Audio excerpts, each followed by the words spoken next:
Peace, Young Ash here, back again. Where is my vape? Here. Links are going to be in the comments, check them out.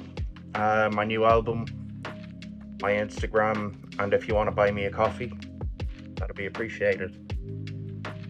Let's get into it, rambling on. It is what it is, I talk about my life. Let's get into it.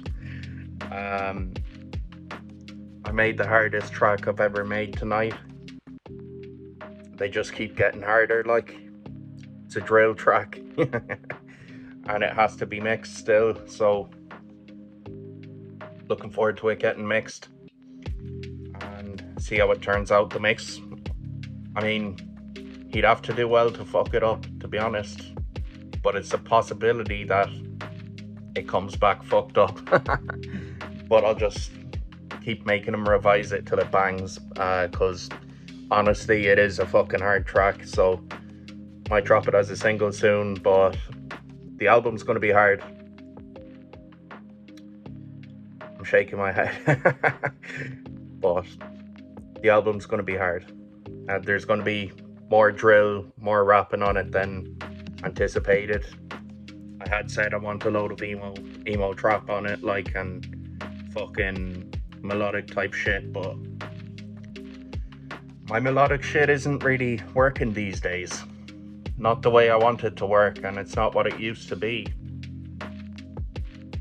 And my drill type shit is actually going really hard, which is new and exciting.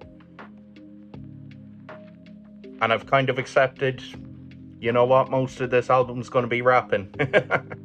Which mightn't suit some people, but for others, you might love that. So yeah, there's going to be drill, a good bit of drill, and in a way it does represent, like, my main objective for the album as well was to, you know, evolve and do something new.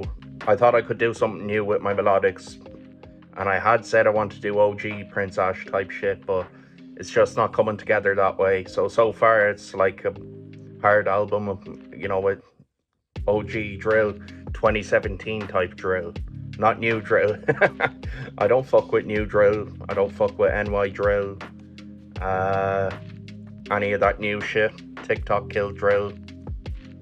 But 2017, and that was my day, you know, when 2016, 17, 18, that's what was in my playlist, and it's still in my playlist, obviously, but I was actually running around on the roads back then, you know.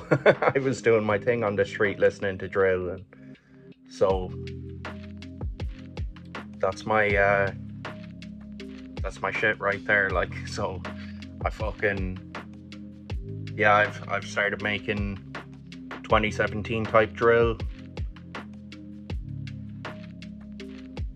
in a Galway way, in an Irish way. So it's actually a buzz, like, it's pretty cool, man.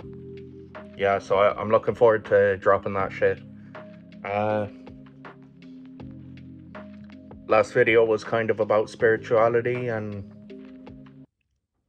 I should have watched the last video because there was more I wanted to say, and now my head's a bit confused. But yeah, there's so many ebbs and flows with my feelings and thoughts, and I think I said in my last video something about witnessing thoughts, so I'm able to witness my emotions as well and just notice them happen, rather than feeling defined by an emotion or a thought. That was my process for a long time. But I'm able to just notice when I'm feeling certain ways and thinking certain things. I'm like, okay, that's how it is right now. But I'm not going to hold on to this shit, and I'm witnessing it as a spiritual being, an entity. You know, as a human being, we are given the gift of being us, and we get to explore the universe through these bodies that God gave us. and we get to experience life and go on adventures, and the final adventure of humanity is death, because it's the last thing we discover before we die, you know, and we go on this adventure that no one else has ever, you know, survived or come back from, or been able to tell people about. I know there's like people who were dead and get revived and they come back and have stories and stuff, but personally I kind of take that stuff with a pinch of salt. I'm like, that's not the full shilling. That's who am I to say, but like, that's personally, I'm like, the last human adventure is death. So I'm definitely less stressed about death now, and definitely more at peace with it, and I won't say excited for death, but more accepting one day I'll die, and I'll see what it's like when it happens. Yeah.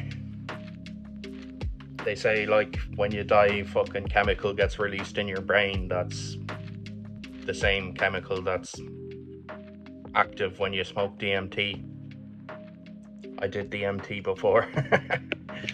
And yeah, it's just trippy. A lot of people confuse it with a spiritual experience, or like you can learn shit from your trip, but like, personally, I just think it's a trip.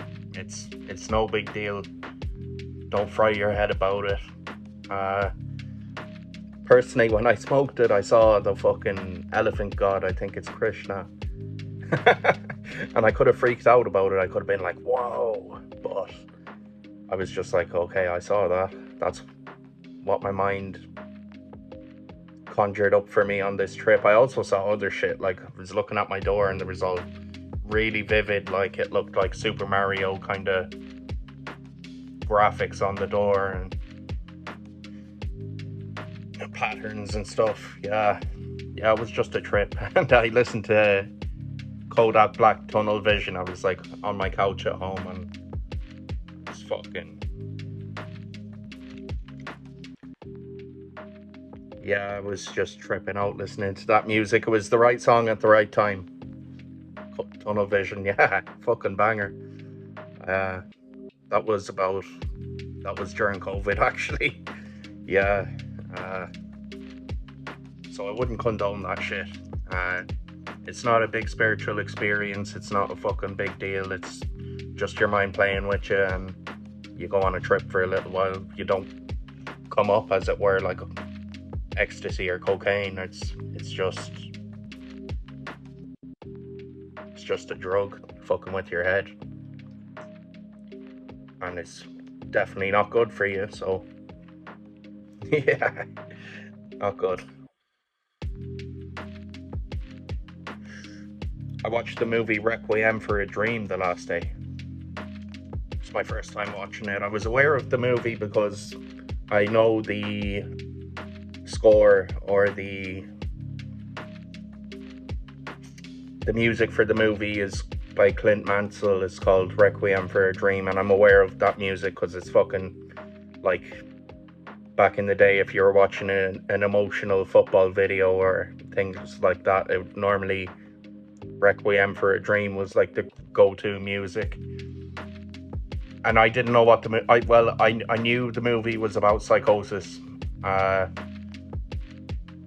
mental health, and I didn't realize it was solely about addiction. Not solely, but like the main theme is addiction and the dangers of addiction. Fucking great movie. You know, addiction ends in jails, institutions, and death. That's the end result. And they painted a really stark picture of psychosis, and I could relate to it. It reminded me of my psychosis, especially the music. Like, hearing music in a psychotic episode is like, it's just so bizarre, and it's also trippy, but like, it's not enjoyable. It's like, holy fuck, it's just, you know, your head's gone like when that shit happens. Honestly, yeah, it painted a really good picture of psychosis. It's kind of where it was at, you know.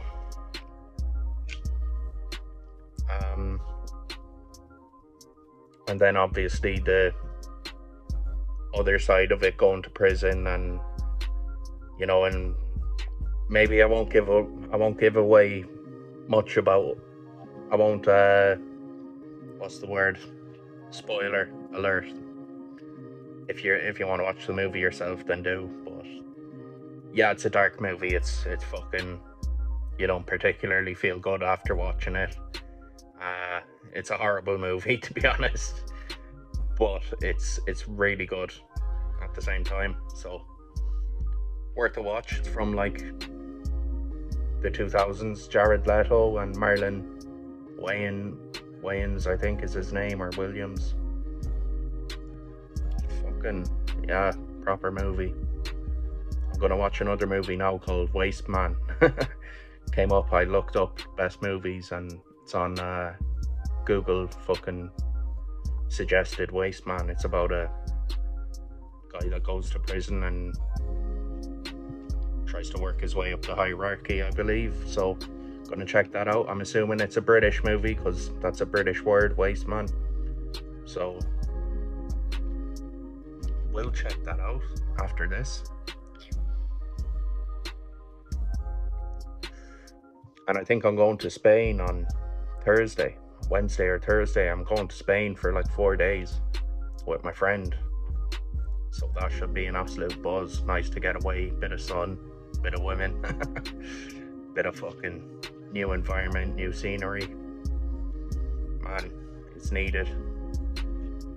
Peace, young Ash. Check the links in the comments and that. Peace.